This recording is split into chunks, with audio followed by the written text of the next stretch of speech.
Nous sommes inscrits dans les registres des associations. Monsieur Diakité, déjà, comment est composé ce GPM, votre association? Il est composé d'hommes, de femmes, ou exclusivement de jeunes, ou même des rusophones? Le GPM est composé de tout. Oui. Depuis que cette association a été créée, les gens ont adhéré à tous les niveaux. Partout. Il y a des hommes, femmes, vieux, jeunes, partout. Tout le monde a adhéré à cette association. L'association, elle est basée à Ségou, quand même. Elle est basée à Ségou, oui. Le siège social, c'est à Ségou. Oui. Donc tout le Mali est concerné par... Tout le Mali est concerné par ce mouvement. D'accord. De Kaï jusqu'à Kidal. Il a été déjà créé en quelle année, le GPM? Je dis que le GPM a été créé le 3 janvier 2016 à Ségou.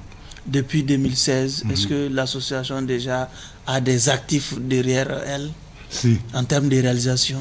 Si, parce que lorsqu'on a créé cette association, donc comme je vous ai dit, on a eu des ramifications un peu partout sur le territoire. Oui, l'implantation. L'implantation, parce que l'objectif, n'ayant pas les moyens, comment dirais-je, de faire un référendum, nous sommes passés par la voie de la pétition.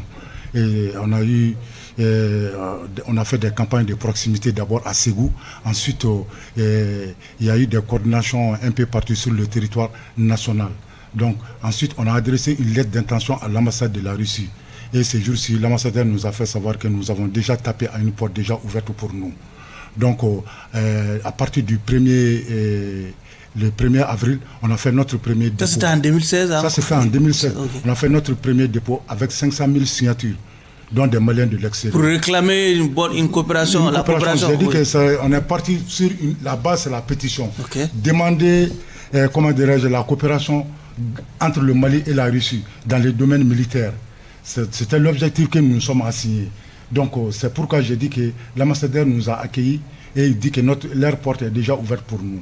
Donc, il y avait une coopération d'antan sous la première et la deuxième République. Nous, on a fait que revivre cette coopération et à partir du 1er avril, lorsqu'on a fait des campagnes de proximité, des campagnes, après la campagne de proximité, la campagne nationale et la campagne internationale, il y a eu des inscriptions.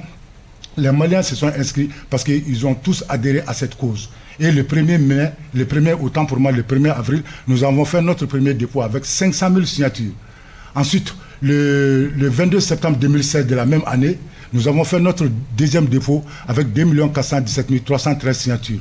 Donc toujours des Maliens de l'extérieur. Et quelques jours après, le 12 octobre 2016, le vice-ministre des Affaires étrangères et représentant spécial de Vladimir Poutine auprès de l'Afrique, Mikhail Bogdanov, est arrivé au Mali à l'appel du peuple malien. Et le 12 janvier 2017, nous avons fait notre troisième dépôt avec 3 367 016 signatures, dont des signataires de Kidal. Et le 28 septembre 2017, nous avons fait notre dernier dépôt, quatrième dépôt. Et ces jours-ci, nous avions invité l'ambassadeur de la Fédération de Russie, Alexis Doulian, au stade Morbo-Keta pour lui remettre 2 520 520 signatures.